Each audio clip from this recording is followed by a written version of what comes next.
നമ്മൾ ഈ പെറ്റ്സിനെ വളർത്തുന്നവർ, പ്രത്യേകിച്ച് ഡോഗ്സിനെ വളർത്തുന്നവർ, അവരുടെ കാലിൻ്റെ ഈ പോസിൻ്റെ ഇടയിൽ വളരുന്ന ഹെയർ എപ്പോഴും കട്ട് ചെയ്ത് നല്ല ക്ലീനാക്കി അത് നമുക്ക് കാണുന്ന രീതിയിൽ ക്ലിയറാക്കി വെക്കുക എന്നുള്ളത് വളരെ ഇമ്പോർട്ടൻ്റ് ആയ ഒരു കാര്യമാണ്. ഞാൻ ആക്ച്വലി മാസത്തിലൊരിക്കൽ ഈ ഒരു പ്രോസസ്സ് ചെയ്യാറുണ്ട്. ചിലപ്പോൾ ഞാൻ പുറത്ത് കൊണ്ടുപോയി ചെയ്യും, അല്ലെങ്കിൽ ഞാൻ സ്വന്തമായിട്ട് ചെയ്യും. എൻ്റെ പിള്ളേർക്ക് ശരിക്കും ഞാൻ ചെയ്യുന്നതാണ് ഇഷ്ടം. ഇത് കണ്ടില്ലേ, വളരെ കംഫർട്ടബിളായിട്ടാണ് അവർ അതിന് കിടന്നു തരിക. ഞാനിപ്പോൾ ഈ വീഡിയോയിൽ ആക്ച്വലി യൂസ് ചെയ്യുന്ന ടൂള് റോങ് ആണ് കേട്ടോ. ഇത് ശരിക്കും എംബ്രോയ്ഡറിക്ക് വേണ്ടിയുള്ള സിസേഴ്സാണ്. ശരിക്കും നമുക്ക് ഇതുപോലെ പോസിൻ്റെ ഇടയിലെ ഹെയർ കട്ട് ചെയ്യാനുള്ള കോർണർ റൗണ്ടഡ് ആയിട്ടുള്ള സിസേഴ്സ് നമുക്ക് വാങ്ങാൻ കിട്ടും.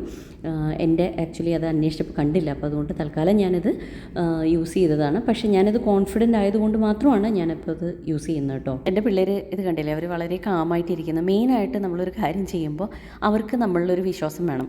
അതായത് നമ്മൾ ചെയ്യുന്ന പണി എന്താണെന്ന് നമുക്ക് ക്ലിയറായിട്ട് അറിയാം എന്നൊരു ട്രസ്റ്റ് അവർക്കുണ്ടെങ്കിൽ അവർ വളരെ പേഷ്യൻ്റായിട്ട് നമുക്ക് ഇരുന്ന് തരും. ആ സമയത്ത് നമ്മൾ എന്തെങ്കിലും ഒരു കാര്യം ചെയ്യുമ്പോൾ, കുളിപ്പിക്കുമ്പോൾ അല്ലെങ്കിൽ മുടി വെട്ടുമ്പോൾ, നഖം വെട്ടുമ്പോൾ ഒക്കെ നമ്മളൊരു പേടിയോടെ അല്ലെങ്കിൽ പാനിക്കായിട്ട് നമ്മൾ ബിഹേവ് ചെയ്ത് കഴിഞ്ഞാൽ ആ പാനിക്ക് അവരിലും റിഫ്ലക്റ്റ് ചെയ്യും. അപ്പോൾ നമ്മൾ ചെയ്യുന്ന പണി എന്താണെന്ന് നമ്മൾ വളരെ കോൺഫിഡൻ്റ് ആയിട്ട് ചെയ്യുകയാണെങ്കിൽ അവരതുപോലെ തന്നെ നമ്മളുടെ അടുത്ത് റെസ്പോണ്ട് ചെയ്യും.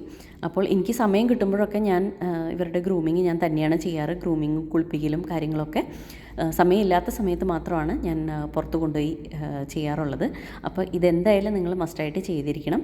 കാരണം പ്രത്യേകിച്ച് ഈ ലോങ് ഹെയർഡ് ബ്രീഡ്സിൻ്റെയൊക്കെ ഈ കണ്ണിന് ചുറ്റുമൊക്കെ ഹെയർ നന്നായിട്ട് ഗ്രോ ചെയ്ത് അത് അവർക്ക് കണ്ണിലൊരു ഇറിറ്റേഷൻ ആവാനും, പിന്നെ അതുപോലെ ഈ പോസിൻ്റെ ഇടയിലുള്ള ഹെയർസ് നമ്മൾ നീക്കം ചെയ്തില്ലെങ്കിൽ അതിൻ്റെ ഇടയിൽ വല്ല ടിക്ക് കയറിയിരുന്നാലോ അല്ലെങ്കിൽ ഈ പ്രാണികൾ കയറി മുട്ടയിട്ടിട്ട് അത് ഇൻഫെക്ഷൻ ആവാനും സാധ്യതയുണ്ട്. അപ്പോൾ എപ്പോഴും നമ്മളുടെ പോസ് ഇതുപോലെ വിസിബിൾ ആയിരിക്കണം. അപ്പോൾ അവരുടെ വിശേഷങ്ങളായിട്ട് പിന്നെ വരാം. ബൈ.